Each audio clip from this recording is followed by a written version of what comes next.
Welcome back students. In previous lecture we have already studied about the introductory part of plant growth. उसके अंदर हमने देखा है two aspects are present in plant growth और in the growth and development. One is qualitative and second is quantitative. फिर उसके बाद हमने देखा है यहाँ पर ग्रोथ और डेवलपमेंट जब यहाँ पर प्लांट्स के अंदर होता है तो यहाँ पर ख़ास तौर से specially in vascular plant body जो हाईली डेवलप्ड प्लांट्स होते हैं वो हैं जिम्नोस्पर्म और एंजियोस्पर्म, जिनके अंदर इनडिटर्मिनेट ग्रोथ और डेवलपमेंट होता है, अनलिमिटेड ग्रोथ एंड डेवलपमेंट होता है और उसके अंदर meristematic tissue that play important role for that. In this lecture we will study about the phases of the growth. अगर प्लांट्स के अंदर या लिविंग ऑर्गेनिज्म के अंदर ग्रोथ और डेवलपमेंट को अगर हम देखते हैं तो यहाँ पर 3 स्टेप के अंदर ग्रोथ और डेवलपमेंट लिविंग ऑर्गेनिज्म के अंदर पाई जाती है. वो जो 3 steps of growth and development है उसी को कहा जाता है 3 एस्पेक्ट्स ऑफ ग्रोथ कहा जाएगा. फर्स्ट यहाँ पर जो फेज़ होता है उसको कहा जाता है फेज़ ऑफ सेल डिवीज़न. पहला जो फेज़ यहाँ पर रहेगा that is called as phase of cell division. Phase of cell division और that may be called as formative phase के नाम से भी इसको जो है यहाँ पर पहचाना जाएगा. That is also known by the name of formative phase. और तीसरा इसका जो यहाँ पर नाम रहेगा that is also called as lag phase. इस तरीके से ये पहली स्टेप होती है, पहला स्टेज यहाँ पर होता है जो प्लांट्स के अंदर ग्रोथ और डेवलपमेंट यहाँ पर पाया जाएगा. जब किसी भी सीड को ज़मीन के अंदर हम यहाँ पर उसकी सोइंग करते हैं after absorption of water by the process of imbibition radicles and plumules are released outside और दे आर इजेक्टेड आउटसाइड. तो यहाँ पर ये सीड जैसे ही यहाँ पर हम देखते हैं रेडिकल निकलता है, ऊपर जो पोलोम्यूल निकलता है. अब ये जो सीड रहेगा that must be called as seedling. ये जो सीड रहेगा उसको हम कहेंगे that is called as seedling. अब ये तो ग्रोथ और डेवलपमेंट यहाँ पर शुरू हो चुका है. अब यहाँ पर ये रेडिकल आगे बढ़ने के बाद अभी रेडिकल इस तरीके से यहाँ पर एक सिंपल स्ट्रक्चर यहाँ पर मौजूद है. जब रेडिकल यहाँ पर उसके अंदर और ग्रोथ और डेवलपमेंट यहाँ पर होगा तो ये radical that are converted into seed और इसके अंदर जो है radical that are converted into root और रूट के अंदर यहाँ पर कन्वर्ट हो जाएगा. और जब ग्रोथ और डेवलपमेंट यहाँ पर पाया जाएगा तो रूट के तमाम कंपोनेंट का ऑब्जर्वेशन यहाँ पर होता है. ये जो पार्ट कहलाएगा इसके रूट का बेस रहेगा, ये रूट का अपेक्स रहेगा, ये इसको रूट टिप कहेंगे. यही जो रूट टिप का पार्ट यहाँ पर प्रेजेंट है यहीं पर इसके टिप के ऊपर मेरिस्टेमेटिक टिश्यू पाए जाते हैं. और जब इसके अंदर ग्रोथ होगा, इसके अंदर सेल डिवीजन पाया जाएगा तो यहाँ पर रूट की जो लेंथ है वो आगे बढ़ती रहेगी. In search of water root that goes deep and deep into the soil in search of water. और उसी के साथ साथ में they provide fixation to the plant body. वो प्लांट्स को जो यहाँ पर फिक्सेशन प्रोवाइड करने के लिए भी यहाँ पर जो जिम्मेदार होते हैं. ये कंडीशन इनके अंदर जो है यहाँ पर पाई जाती है, ये सिचुएशन इनके अंदर जो है यहाँ पर मौजूद होती है. तो यहाँ पर यही वजह है कि पहली जो स्टेप यहाँ पर पाई जाती है उसको कहा जाएगा फेज ऑफ सेल डिवीजन कहेंगे. फिर इसके अंदर क्या होता है that is also called as formative phase. In this phase as a result of this cell division there is a formation of new cell. Mitosis का प्रोसेस होगा और उसका रिजल्ट जो रहेगा हमारे सामने जो रहेगा new cell that are formed here. नए सेल का फॉर्मेशन यहाँ पर होगा. तो in this phase as a result of cell division there is a formation of new cell, there is a production of new cell. So this phase that is also called as formative phase. और third lag यहाँ पर जो terminology होती है lag phase.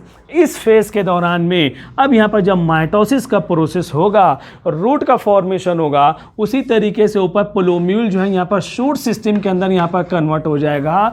तो ये जो growth रहेगी इस फेज के अंदर ग्रोथ और डेवलपमेंट अभी जो यहाँ पर स्लो रहेगी. स्लो ग्रोथ और डेवलपमेंट जो होता है so that is called a lag phase. Lag phase यानी स्टार्टिंग में प्लांट बॉडी जो होता है that want to acclimatize the new environmental condition.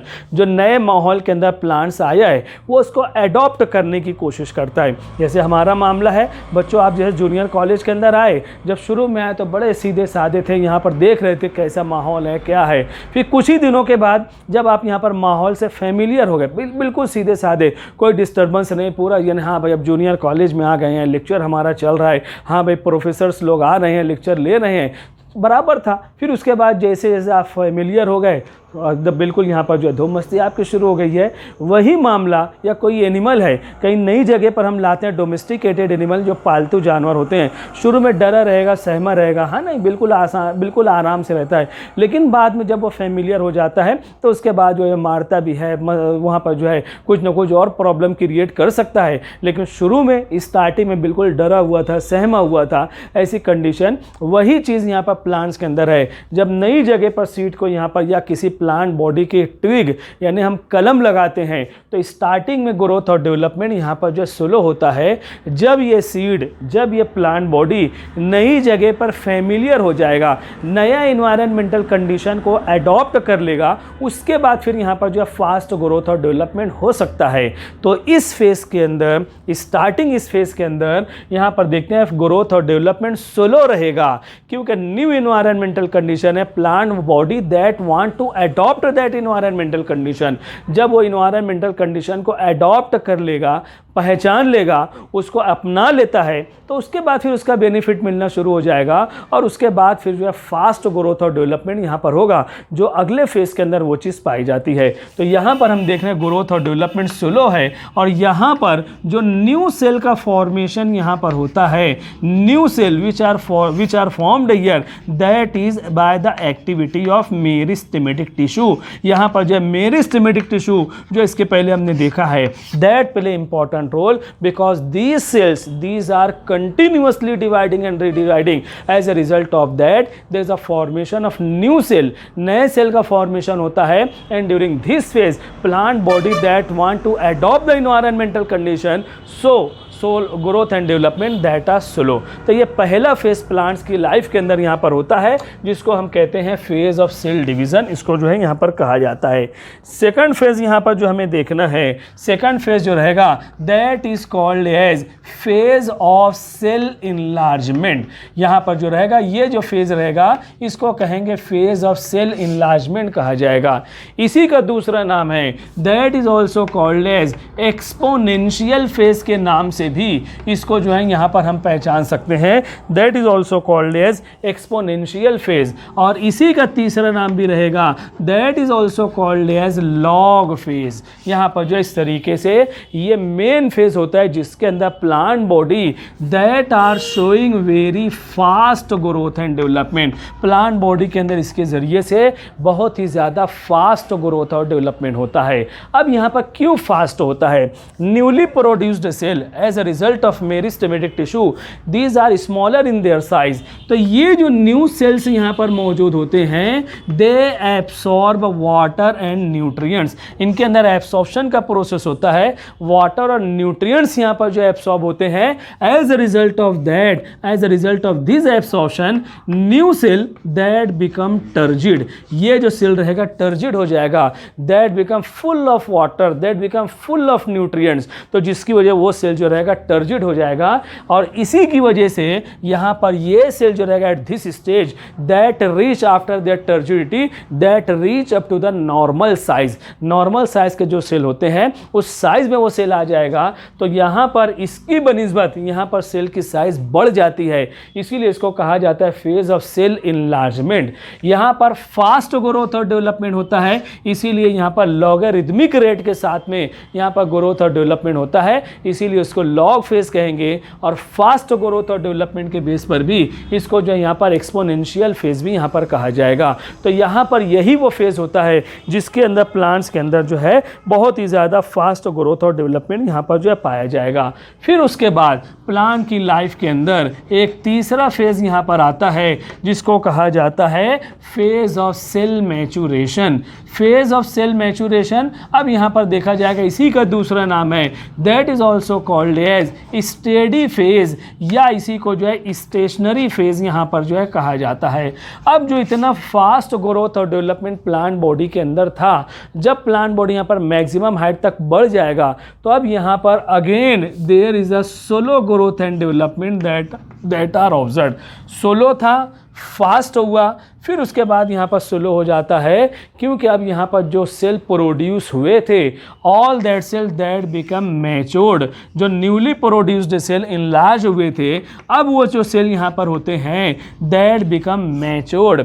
और आम तौर पर जब सेल मैच्योर्ड हो जाते हैं तो उनके अंदर डिवाइडिंग एबिलिटी ख़त्म हो जाती है। जो टिप के ऊपर जो यहाँ पर न्यू सेल्स हैं वो ग्रोथ और डेवलपमेंट को कंटिन्यू रखे रहेंगे, लेकिन जो पीछे के जो सेल यहाँ पर प्रेजेंट होते हैं वो सेल जो है यहाँ पर मैच्योर्ड हो जाते हैं। ये सेल जो होते हैं मैच्योर्ड हो गए हैं, यानी अब ये सेल जो है परमानेंट हो गए हैं, या हम इनको कह सकते हैं these cells are called as non dividing cell. Non dividing tissue इनको यहाँ पर हम कह सकते हैं। अब इनके अंदर डिवाइड होने की एबिलिटी ख़त्म हो जाती है। जब डिवाइडिंग होने की एबिलिटी ख़त्म हो जाती है तो उसकी वजह से दोबारा यहाँ पर again there slow growth become slow, ये ग्रोथ जो यहाँ पर स्लो हो जाती है।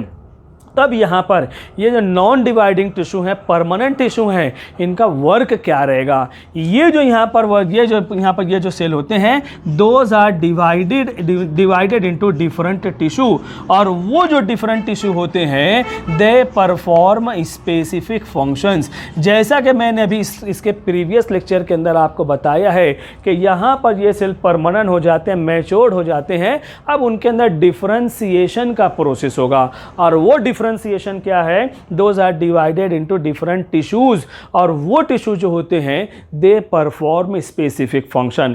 फॉर एग्जांपल पेरेन्काइमा सेल अगर रहेगा, those are called a storage tissue. Photosynthesis या न्यूट्रिएंट्स के जरिए जो भी न्यूट्रिएंट्स यहाँ पर हम उनके पास आते हैं वो उसका जो स्टोरेज करते हैं। कोलेनकाइमा और स्क्लेरेनकाइमा जो होते हैं they provide mechanical support to the plant body. इसी तरीके से chlorenchyma those are filled with the chlorophyll pigment, those are responsible for photosynthesis. Xylem और फ्लोएम जो होते हैं इनको कहा जाता है conducting tissue, conduction of water that can be carried out with the help of xylem, and distribution of the food material is carried out with the help of phloem. तो यहाँ पर जब वो सेल मैच्योर्ड हो गए हैं, वो cell permanent हो जाते हैं, they loses the ability to divide होने की एबिलिटी उनकी खत्म हो जाती है। So those are divided into different types of tissues, और वो टिश्यूज जो होते हैं दे परफॉर्म स्पेसिफिक फंक्शंस। इस तरीके से यहाँ पर इस लेक्चर के अंदर हमने देखा है फेजेस ऑफ ग्रोथ यहाँ पर जो पाए जाते हैं वो 3 फेजेस प्लांट के अंदर है। फेज ऑफ सेल डिवीजन, इसकी सीक्वेंस भी, तरतीब भी आपको ध्यान रखना है। पहला फेज जो रहेगा फेज ऑफ सेल डिवीजन है, उसके बाद फेज ऑफ सेल इनलार्जमेंट है, और लास्ट जो रहेगा फेज ऑफ सेल मैच्योरेशन। तो इस तरीके से आप इसका स्क्रीनशॉट ले लो। We will meet in the next lecture. Thank you very much.